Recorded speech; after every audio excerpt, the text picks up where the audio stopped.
paz do Senhor Jesus a todos. Paz do Senhor, pastor. Paz do Senhor. Nós estamos no nosso programa diário de leitura da Bíblia.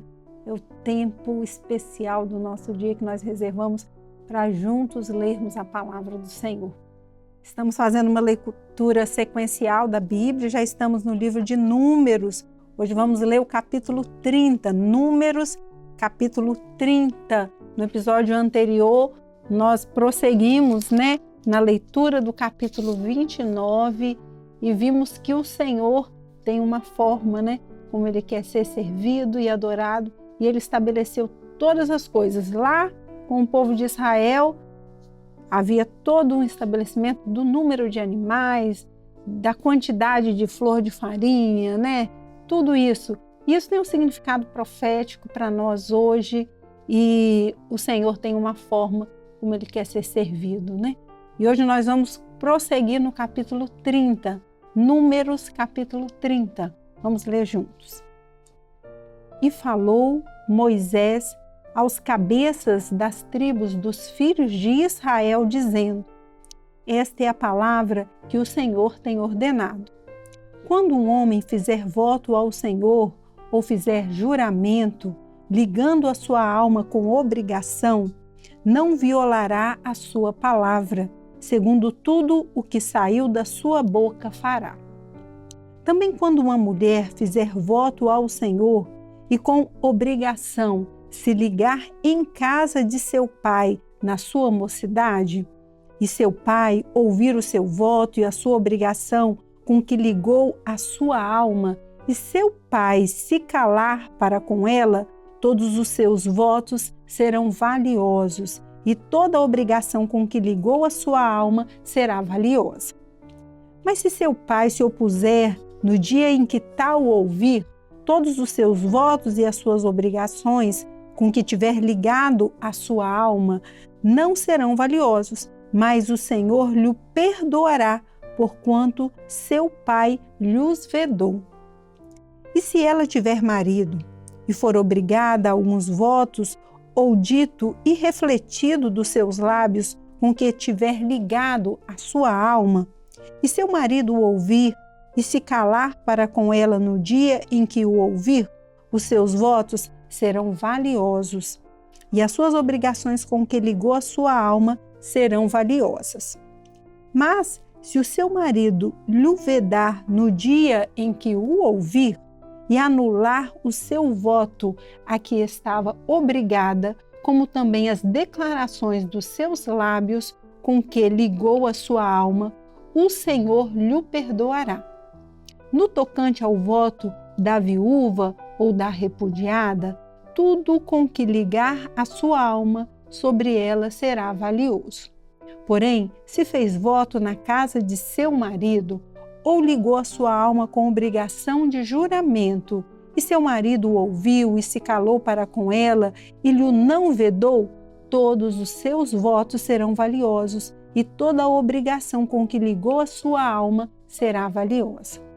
Porém, se seu marido lhes anulou no dia em que os ouviu, tudo quanto saiu dos seus lábios, quer dos seus votos, quer da obrigação da sua alma, não será valioso. Seu marido lhes anulou e o Senhor lhe perdoará. Todo voto e todo juramento de obrigação para humilhar a alma, seu marido o confirmará ou anulará.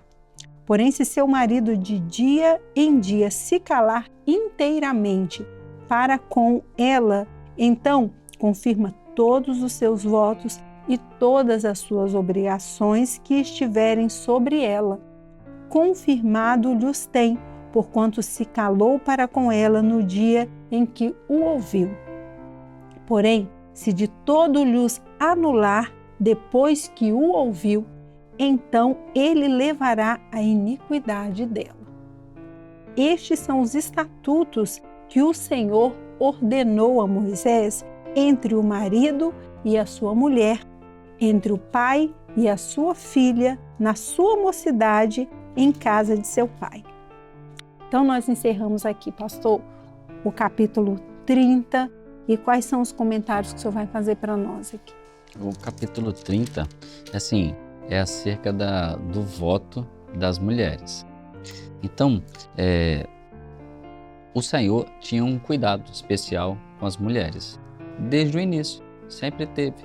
Então, primeiro a filha que está em casa, e depois a mulher casada, depois a mulher viúva.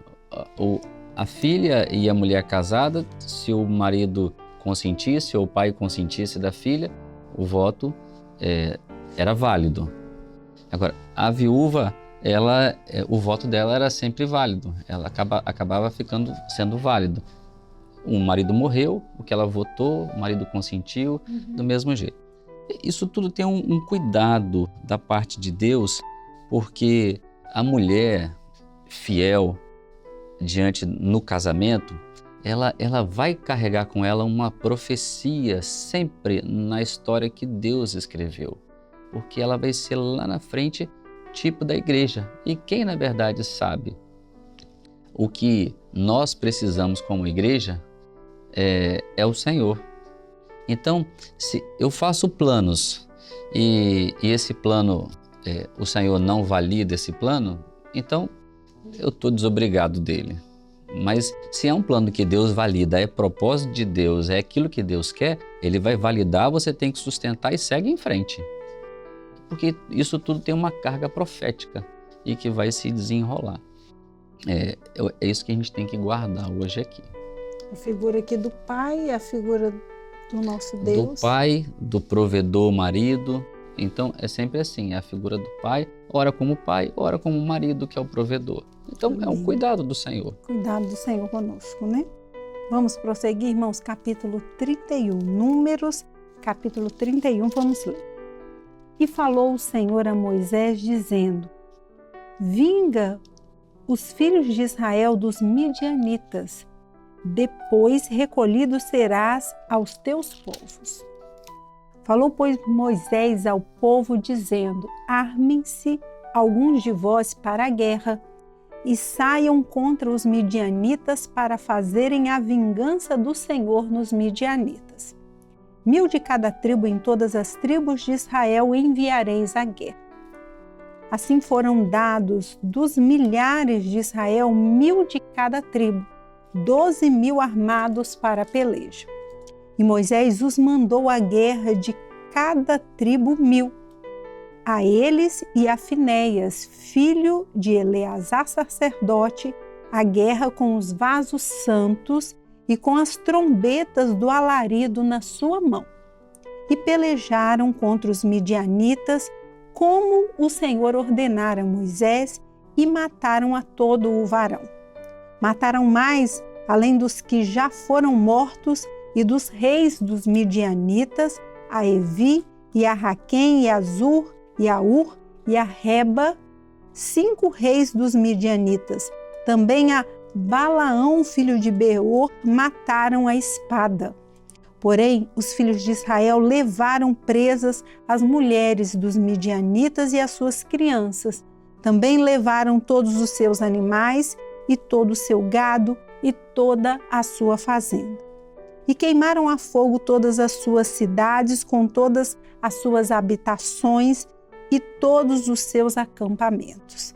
E tomaram todo o despojo e toda a presa de homens e de animais, e trouxeram a Moisés e a Eleazar, o sacerdote, e a congregação dos filhos de Israel, os cativos, e a presa e o despojo para o arraial nas campinas de Moabe, que estão junto ao Jordão, em Jericó. Então, pastor, nós lemos aqui uma vitória que o Senhor deu ao povo de Israel na luta contra os midianitas, e é interessante assim que eles fizeram conforme o Senhor ordenara a Moisés. Conforme o Senhor ordenara a Moisés. Mas tem um nomezinho aqui que a gente leu, passou rapidamente assim, que morreu também no meio. Balaão, né? Balaão, aquele que foi atender Balaque, que não era para ter ido, para amaldiçoar o povo do Senhor. E ele não conseguiu amaldiçoar o povo do Senhor, estamos nos capítulos anteriores, mas Balaão foi morto aqui. Por quê? Porque ele ensinou tropeços como fazer o povo de Israel tropeçar. Naquele dia que ele foi chamado, o rei Balaque apresentava um sacrifício e queria que ele amaldiçoasse. Ele não fazia, porque ele não conseguia amaldiçoar o povo do Senhor, porque o povo do Senhor nunca será maldito. Mas ele permanece no meio dos midianitas, tá vendo? Na sequência do capítulo vai falar sobre ele. Vai falar sobre ele ainda, né? Então, a gente vai ver essas consequências, né, acontecendo. E quando nós fazemos aquilo que o Senhor ordena, o Senhor dá vitória, né? Interessante isso, porque quando nós cumprimos aquilo que o Senhor ordena, que o Senhor orientou que o povo fosse para essa guerra. Fosse para a guerra. E o Senhor deu vitória, porque eles cumpriram aquilo que foi a orientação do Senhor. Amém. Amém, irmãos? A paz do Senhor Jesus, paz do Senhor, pastor Fábio. Paz do Senhor.